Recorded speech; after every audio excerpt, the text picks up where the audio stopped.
6 তারিখ মেট্রো চ্যানেলে ধর্নায় বসতে চলেছে রাজ্যের মুখ্যমন্ত্রী মমতা বন্দ্যোপাধ্যায় এবং অভিষেক বন্দ্যোপাধ্যায়। ঠিক তার আগে এসআইআরে বৈধ ভোটারদের নাম বাদ দেওয়ার বিরুদ্ধে নদিয়ায় প্রতিবাদ মিছিল তৃণমূলের। নদিয়া জেলায় বিক্ষোভ মিছিল তৃণমূলের।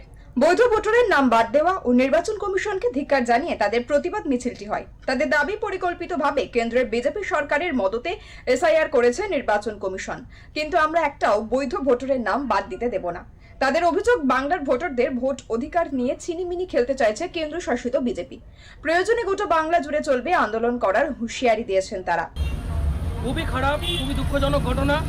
এটা অপরিকল্পিত না, এটা পুরো পরিকল্পিতভাবে বাদ দেওয়া হয়েছে, যার জন্য রাজ্যে এর আগেই কেন্দ্র বাহিনী পাঠিয়ে দিয়েছে। তারা আগেই জানতে পেরেছিল যে হয়তো কোনো অশান্তি বা কিছু হতে পারে, কিন্তু যেভাবে আজ সকাল থেকে দেখছি মানুষের চোখের জল আর যেভাবে মানুষকে নিয়ে হেনস্থা করা হচ্ছে, খুব খারাপ লাগছে। বিজেপি এবং ইলেকশন কমিশন জ্ঞানেশ কুমারকে ধিক্কার জানায়।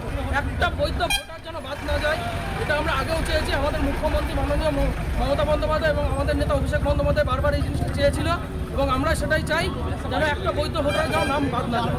এদিন নদিয়ার শান্তিপুরের রাজপথে এইভাবেই প্রতিবাদে সরব হতে দেখা গেল তৃণমূল নেতৃত্বদের। প্রতিবাদ মিছিলে অংশ নেন পৌরসভার চেয়ারম্যান সুব্রত ঘোষ, শান্তিপুর বিধানসভার বিধায়ক ব্রজকিশোর গোস্বামী সহ একঝাঁক তৃণমূল নেতৃত্ব।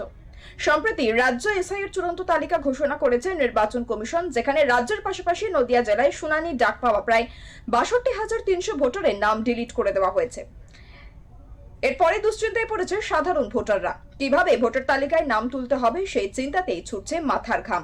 ইলেকশন কমিশন করেছে, প্রচুর বৈধ ভোটার আমাদের শান্তিপুর থেকে বাদ গেছে এবং সারা রাজ্যব্যাপী প্রচুর ভোট।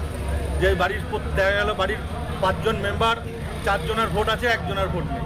এই যে অপরিকল্পিতভাবে চক্রান্ত করে যে আমাদের যে ভোটের নামগুলো বাদ দেওয়া হয়েছে, তারই প্রতিবাদে আমাদের মাননীয় মুখ্যমন্ত্রী মমতা বন্দ্যোপাধ্যায় এবং অভিষেক বন্দ্যোপাধ্যায়ের নির্দেশে আজকে আমাদের এই ঐতিহাসিক পদযাত্রা চলছে, মিছিল চলছে। যেভাবে অপরিকল্পিতভাবে মানুষের নাম যেভাবে বাদ দেওয়া হচ্ছে, শান্তিপুরের মানুষ আগামী 26-এর নির্বাচনে তার ফল বুঝিয়ে দেবে বিজেপি সরকার। অন্যদিকে বাংলার এসআইআর চক্রান্ত নিয়ে আগামী 6 তারিখ মেট্রো চ্যানেলে ধর্নায় বসতে চলেছে তৃণমূলের সর্বভারতীয় সাধারণ সম্পাদক অভিষেক বন্দ্যোপাধ্যায় ও রাজ্যের মুখ্যমন্ত্রী মমতা বন্দ্যোপাধ্যায়। তার আগে নদিয়া জেলায় এসআইআর চক্রান্ত নিয়ে প্রতিবাদের রাস্তায় নামল তৃণমূল। এখন দেখার তৃণমূলের প্রতিবাদের ঝড়ে টনক নড়ে কি কমিশনের, নাকি সিদ্ধান্তকেই বহাল রাখবে কমিশন। কথা বলবে সময়। নদিয়া থেকে নিলয় ভট্টাচার্যের রিপোর্ট, ওঙ্কার বাংলা।